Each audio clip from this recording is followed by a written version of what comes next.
अस्सलाम वालेकुम स्टूडेंट्स, उम्मीद है आप खैरियत से होंगे। पिछले सबक में हमने 4 आसमानी किताबों के बारे में पढ़ा था कि आसमानी किताबें कौन कौन सी हैं और किन किन नबियों पर नाजिल हुई, और आज हम बनी इसराइल कौन थे पढ़ेंगे।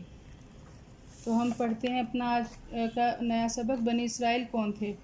बनी का मतलब होता है ख़ानदान, यानी कि इसराइल की औलाद, इसराइल का ख़ानदान। सैयदना मूसा अलैहिस्सलाम बनी इसराइल की तरफ नबी बनाकर भेजे गए थे। कुरान में बनी इसराइल के बहुत से किस्से मौजूद हैं। आइए पढ़ते हैं कि बनी इसराइल कौन थे। सैयदना इब्राहीम अलैहिस्सलाम अल्लाह के नबी थे। उनके 2 बेटे नबी थे, सैयदना इसहाक अलैहिस्सलाम और सैयदना इस्माइल अलैहिस्सलाम। अल्लाह ने सैयदना इस्माइल को अरब के लिए नबी बना लिया और सैयदना इसहाक को फ़लस्तीन के लिए। सैयदना इसहाक के एक बेटे सैयदना याकूब भी अल्लाह के नबी थे। सैयदना याकूब को इसराइल भी कहते हैं, इसलिए इनकी औलाद बनी इसराइल कहलाई। बनी का मतलब बताया ना आपको, यानी औलाद, यानी कि ख़ानदान। ठीक है। बनी इसराइल में बहुत से नबी पैदा हुए, जिनमें सैयदना यूसुफ़ अलैहिस्सलाम, सैयदना मूसा अलैहिस्सलाम, सैयदना दाऊद, सैयदना सुलेमान, सैयदना ईसा का जिक्र कुरान में कसरत से आया है, यानी बहुत सी जगहों पर इन नबियों का जिक्र आया है। अल्लाह ने बनी इसराइल को हर नेमत दी, दुनिया की हर नेमत अता की थी। सैयदना याकूब के बेटे इनकी और के बाद इनके बेटे सैयदना यूसुफ नबी बने। बनी इसराइल सैयदना यूसुफ के साथ मिस्र में रहने लगे। सैयदना यूसुफ जब तक ज़िंदा रहे तब तक बनी इसराइल अल्लाह की इबादत करते रहे, यानी कि ज़ाहिर है वो उनके सर पर थे और फिर उन्होंने जो उनको तालीमात दी थी उसके मुताबिक वो अल्लाह की इबादत भी करते रहे। सैयदना यूसुफ के इंतकाल के कुछ ही अरसे बाद, यानी इस दुनिया में से जब वो चले गए, तो उसके बाद लोग तरह तरह की बुराइयों में मुब्तला हो गए, क्योंकि उनको याद दहानी करने वाला तो अब चला गया था, तो वो दोबारा से बुराइयों में मुब्तला होना शुरू हो गए। मिस्र में रहने वाले लोग बनी इसराइल को पसंद नहीं करते थे। उन्होंने बनी इसराइल को शहर से निकाल दिया। मिस्री लोग बादशाह को फ़िरौन कहते थे। सब फ़िरौन बनी इसराइल से मज़दूरों का काम लिया करते। वो बनी इसराइल से मिट्टी और पत्थर मंगवाते और बड़े बड़े महल तामीर करवाते, यानी कि फ़िरौन जो था वो बड़ा ज़ालिम बादशाह था, और जितने भी फ़िरौन आए, क्योंकि वो बादशाह कहते थे, फिर बादशाह को फ़िरौन कहते थे, और तो वो बहुत सारे ही बादशाह जो थे जितने भी गुज़रे हैं वो बहुत ज़ालिम थे।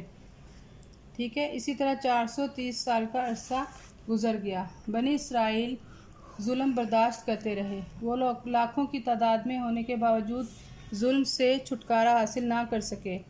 फिर एक बहुत ज़ालिम फ़िरौन आया, इसका नाम रामीसियस सानी था। उसने सारे फ़िरौनों से ज़्यादा बनी इसराइल पर जुल्म किया। उसने बनी इसराइल से 2 शहर तामीर करवाए। बूढ़े, बच्चे, ख़वातीन सभी मजदूरी में लग गए। जो थोड़ा सा आराम करना चाहता, फ़िरौन के आदमी उस पर कोड़े बरसाते, यानी कि उनको मारना पीटना शुरू कर देते। मारना पीटना, बेइज्जती करना तो मामूली बात थी, लेकिन एक ऐसा वाक़या हुआ जिसमें फ़िरौन ने जुल्म की हद कर दी। ये हम अगले पेज पर पढ़ेंगे इंशाअल्लाह ताला। अब है मिस्र की तारीख़ के बारे में बताया गया। मिस्र कहाँ है, कैसा मुल्क है। मिस्र दरियाए नील के किनारे एक बहुत बड़ा मुल्क है। यहाँ पर कई हज़ार साल से लोग आबाद हैं। मिस्र में बहुत से ख़ानदानों ने हुकूमत की, जिनमें सबसे ज़्यादा ज़िक्र ख़ानदान फ़िरौन का है। अब ख़ानदान फ़िरौन के बारे में बताया गया है।